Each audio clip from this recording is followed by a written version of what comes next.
nuclear war has begun. Vampires fought back in super real 3D. Canon, Sony, mirrorless systems, they are both launching their new ones, and it is very, very exciting. The R5 was so exciting when I first saw the specs that I did make a video about that, and it is a very, very exciting camera. But now we've gotten to see images coming out of the R5. The R5 is actually being released, and the A7S III is not released yet, but images have started to come out and all the specs are revealed. Very interesting, different approaches from Canon and Sony. Now let me just say up front, I am a Canon and a Sony user and a Red user. Red is fantastic in its own right. I'm bringing the Red up. I have a Red Dragon, Red Epic Dragon 6K system right here sitting on a Zenyu Crane 3S, which is actually powerful enough to hold this camera, which is fantastic. I'll be doing a video on that later. Why am I mentioning that? It's gonna come back in a second. Okay, so let's talk about the differences between these two mirrorless cameras, because inevitably, the big question is, do I want one? Yes, I kind of do want one, right? I mean, you want one, that's why you're watching this video.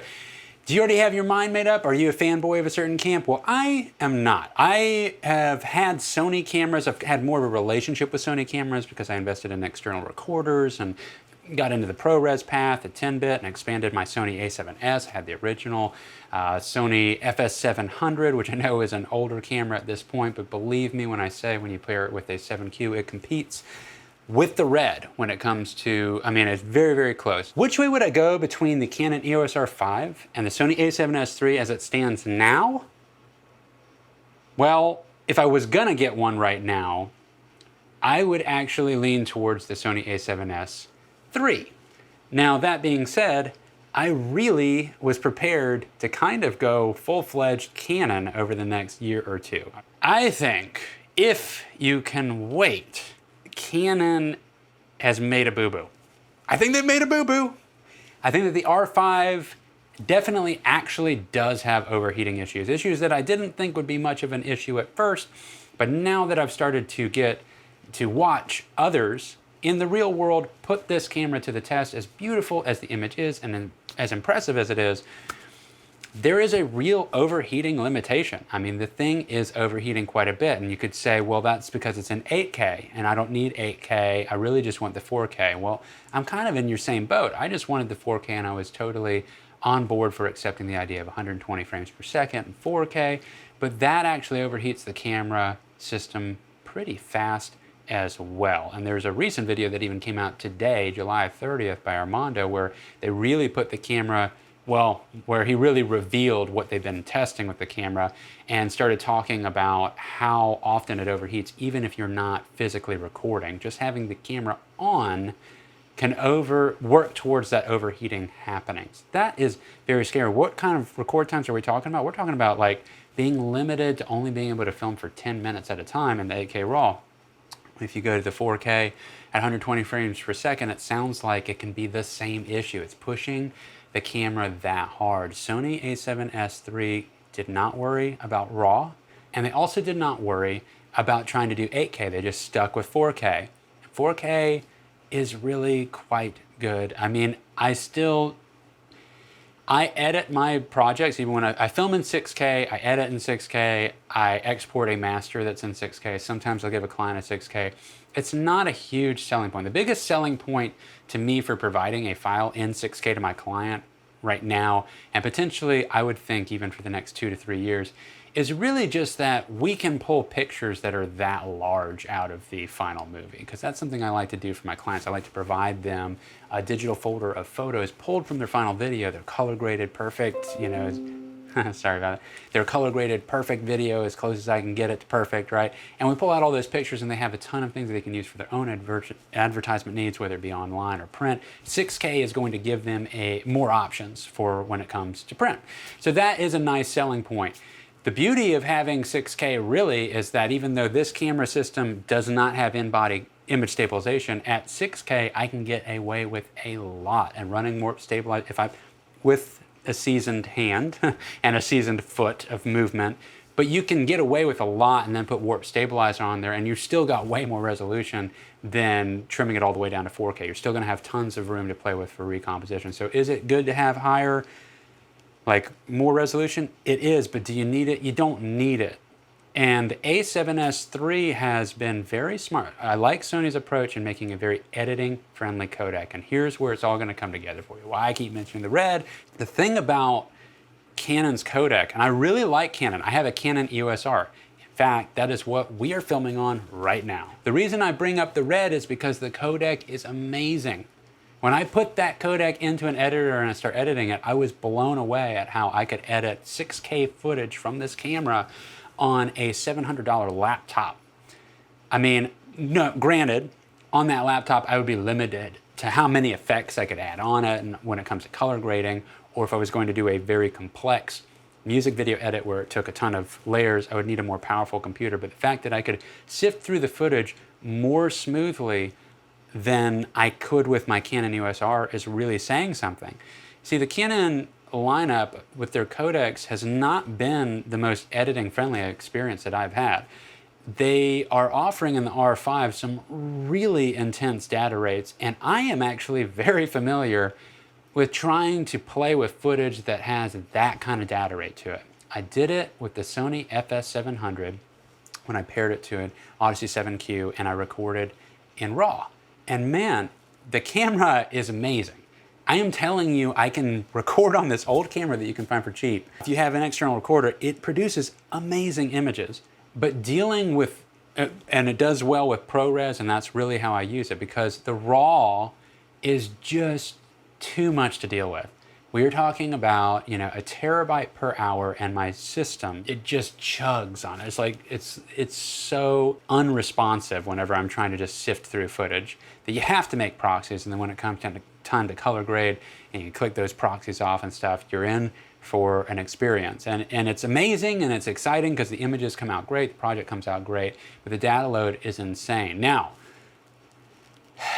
the Canon codec is producing these insane data rates that I'm telling you, they're going to be a beast on your system, and they're implementing an H.265 codec, which is even harder. Like, you can do the RAW, which is just going to be an insane amount of data, or you can go the H.265 route, which is less data, but it's going to be way harder on your system in a different way because it's so mathematically, computationally compressed that it's just doing so much work to try and understand what the hell it is that it's trying to edit.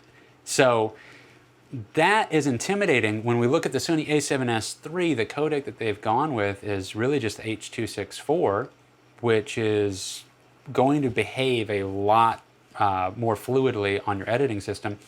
And they've even like not worried about going insane on the data rate for that. Canon EOS R5, I think that their data rates in the 8K RAW territory are like breaking 2,000 megabits per second, which is crazy. Now I'd have to look at the numbers again. I'm sorry, I don't remember the exact numbers, but it's quite intense. I think it fluctuates between 1,300 and 2,300 megabits per second, which, I mean, that is going to bog your system out. It's just going to be such a slow process. So are you getting a camera that's just for fun, or are you getting a camera that you're planning to use to make money with, and while you do want to take enough time to do your projects appropriately, you still have to churn them out at a certain pace, get through with one, move on to the next. Not to mention, how safe are you playing when it comes to backing up all of your footage? Because the way I do it is I have 2 external hard drives that hold all the footage, and they stay unplugged from walls, and they're just mirrored from each other.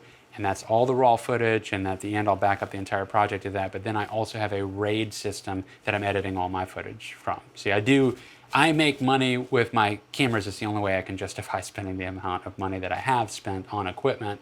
It's the only reason I have a RED is because, you know, this is my business, this is my work, this is how I make all my money. I don't make money any other way. That data load that's on the Canon, when it comes to backing up everything, and on top of that, the way it's going to behave in my system and how much slower of a process it's going to be just to get the project set up to be able to edit with all the proxies, and then the pace it's going to take for the rendering of all that data, plus the overheating, it's canceled itself out as the option. If I was going to get one of those 2 cameras right now, I'd get the a7S III, but I'm not going to get it. why am I not going to get it? I have my reasons for wanting Canon to catch up a little bit more with that, and that's really because of the lenses. Where have you invested your lenses? Are all your lenses E-mount? Because mine are not. Mine are Canon EF mount. I went that route because it's so universal. Like even Panasonic makes cameras with an EF mount on it. The Red has an EF mount on it. I really don't want to have to start investing in a bunch of Canon glass. I'm sorry, and a bunch of Sony E-mount glass. Even when I used the FS700 and the A7S, I always had EF lenses with an adapter. Why wouldn't that just be okay for the A7S III? Well, I want autofocus. I need some autofocus in certain situations. That would help out a lot for all different types of shots on a gimbal. The A7S III autofocus, the Sony system, has now caught up with Canon's creme de la creme autofocus of the dual pixel, and it seems to be just as good, and in fact, some ways better. You can actually assign the speed of how it autofocuses, or if you were going to rack focus by tapping on the two objects that are on your screen, you can set the speed to that so it would look a lot more natural, like it was being done by hand, versus it being so snappy and fast that it just feels robotic. And there really, really is something to that. It is an immense opportunity to be able to control how fast that focus, that rack focus is going to work. And Sony's implemented that into their system. I think with the heating issue that is present in the EOS R5, and there not being an overheating issue in the A7S III, that there is going to be a follow-up to the EOS R5 like super quick. Like I think within the same year. They're gonna have a version out that is probably still gonna be called the R5, but it's gonna be like, it's gonna have some other number or symbol on it, and they will have fixed the overheating issue, and they will probably have implemented the speed adjustment option that's available with the autofocus system. Like I bet Canon might implement something like that. Now, could they implement that via firmware in the current R5? I don't know. Maybe they could. But I bet the next iteration that they release after the R5 will have it. And the other thing is that this is what I'm really hoping for here. The dynamic range is clearly not there on the R5. It's quoted at, what is it quoted at? Is it quoted at 14 stops or 15 stops? You know what? It doesn't matter because the real world test of it, it came out to like under 12. It's like 11 and a half or something. The A7S III at its peak, I know it's quoted at 15, but realistically it actually did live up to like over 14. Now, where am I getting these specs from? You can check out Gerald Undone. I'll put a link below. He has the best, as far as I'm concerned, the best videos for technical breakdowns on any kind of gear when it comes to cameras that are out there. And I think that they're very palatable. It's amazing the amount of information that dude can exude and keep it where it's somehow not overwhelming. And it really stacked up to over 14 stops. I think it was 14.1 stops of dynamic range. That is huge. That is a really, really big deal. And when I looked at the footage that was released with the A7S III, and the new color science looks really good. There's a couple of slight questionable aspects that I've seen in some people's grade on the skin tone, so I don't know. But what I have seen there, I was like, there's some extra mojo going on in this footage that I'm just not quite seeing in the R5, which is opposite from how I normally feel. I normally feel that the Canon look is always just a slight tinge better than Sony's look. But with color grading, I can always get the Sony to look what I think is just as good as the Canon, but I won't ever know, right? Because I shot them all, you know, I shot this with this camera and this with that camera, and then I color graded this. I don't have them exactly to stack up for my real world project experience, but I always feel that I get the Sony to a point where I'm like, I don't feel like I'm missing something that the Canon had. However, I think that Canon in general out of the box has looked a little bit better, but I really actually think that the A7S III looks a little bit better. There's some kind of extra mojo happening, even though it's a lower bit rate and it's just 4K, it's not oversampled from the 8K, but it just looks a little bit better. Now, granted, the 4K, 120 frames per second, just to mention, on the Sony does have a slight crop to it, whereas on Canon's R5, it does not. It's apparently totally uncropped, which is impressive. But the dynamic range is what the difference is between the A7S III and the R5 when it comes to that little extra filmic look that I'm kind of seeing happening in the A7S III. Why would I wait for Canon still? I mean, Sony's got more dynamic range, but man, I've got 10 lenses over here, okay? And that's expensive. I mean, with thousands and thousands of dollars worth of lenses, I cannot imagine like regrouping. So here's what I'm hoping. I want you to work, Canon. I want you to pull this off. What we need in that R5 is you got to get rid of that overheating issue. But what we really need is we need that DGO technology from the C300 Mark II put into your mirrorless system. Well, DGO, digital gain output, and what that actually does is it basically has two reads at the same time, one that is focused on handling noise issues in the shadows, and then one that is handling saturation, pushing saturation levels higher in the brights. And when the readout happens simultaneously, comes together, you get this high dynamic range image of 16 stops. Then it would have more dynamic range than Sony's a7S III. Am I off the rails over here, or is this an approach that they could implement in the next iteration of some version of the R5 that I think will be out in the next year? I do not see how they're going to stick to their guns and not do some kind of hardware specific upgrade to this camera that's so close to being awesome. I could give up on the 8K, just put out a version that just goes to 4K and the DGO and everything else you put on it that doesn't overheat, and I'm pretty much, I'm sold. I would just stick with the Canon, but I don't know. I might not be able to be that patient, and without them putting out some kind of statement that expresses that that's gonna happen, which they're not gonna say that until they've done it, the A7S III might be the way to go. Yeah, I might get that. It's so hard, man.